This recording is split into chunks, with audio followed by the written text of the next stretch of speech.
I, in my work, I write a lot about identity and culture.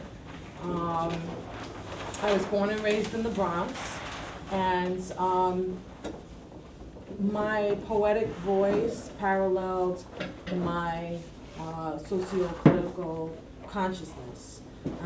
I started writing at a young age, like Puerto. I don't know if he shared with you. I mean, most of us start writing, you know, at a young age, and then become more public in sharing our work in our teen years or college years or whatever. And that was my experience. So I didn't have a chance. How many people were here? I wanted to make copies of just these things. How many you need? For how many are here? Five people. Okay, this is one poem. Yeah. Both of these? Yeah. Those are 3 things. So I'll just share some of my work, and one of the pieces that that he's copying is called Tears of the Tigers, because I noticed that one of your, also I have a master's degree in special education from NYU, and I commend each of you for being educators. My student teaching experience was just, wow. I decided from my student teaching experience that I wanted to be a teaching artist and work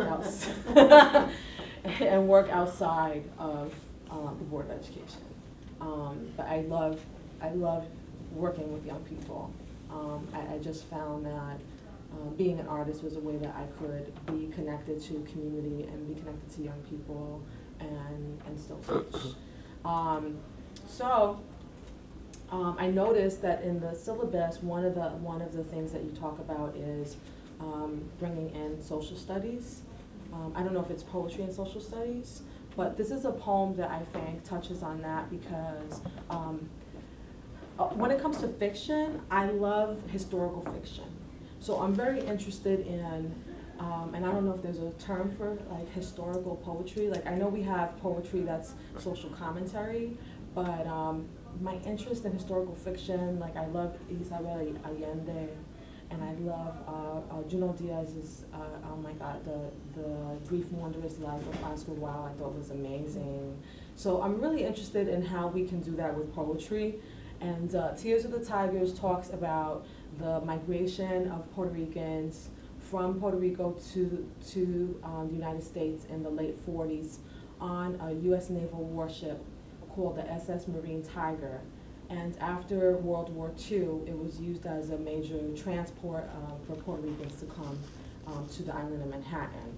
And there was a Cuban singer, composer named Panchito Risset, who composed a song about the story of the Puerto Ricans that came on this ship called the Marine Tiger, and they were called Marintayas by the already established Puerto Rican community who had come to the United States just one generation or maybe 2 generations before. I don't know if you've read any of the writings of Bernardo Vega, but you know, we started coming, you know, so the early 1900s we were already here, but by the 40s, you know, we weren't here that long. This experience of like looking down at the newly arrived immigrant by, you know, like having that same immigrant group look down at their own people is common. You know, it's not just particular to Puerto Ricans. So I think that this is a relevant story. How's your Spanish? Okay, so I want to translate. I want to translate the song. It's just the chorus that Panchito Risset wrote. And he wrote in the chorus, Marintaya, Marintaya, Marine Tiger, Marine Tiger, mis hermanos me llaman así. My brothers call me in this way, in this manner.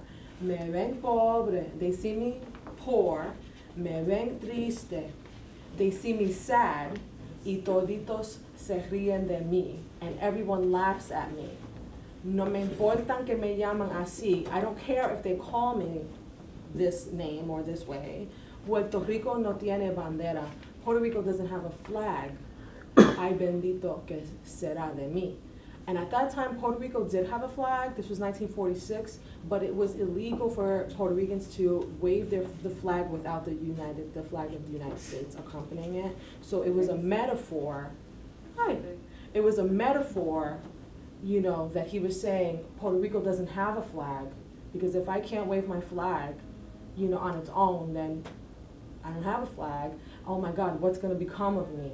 And then in the last three lines, the last line I changed, or I added the last line, Puerto Rico no tiene bandera, ay bendito que será de ti. Puerto Rico doesn't have a flag. Oh my God, what's going to become of you? What's going to become of Puerto Rico? Like talking to the island.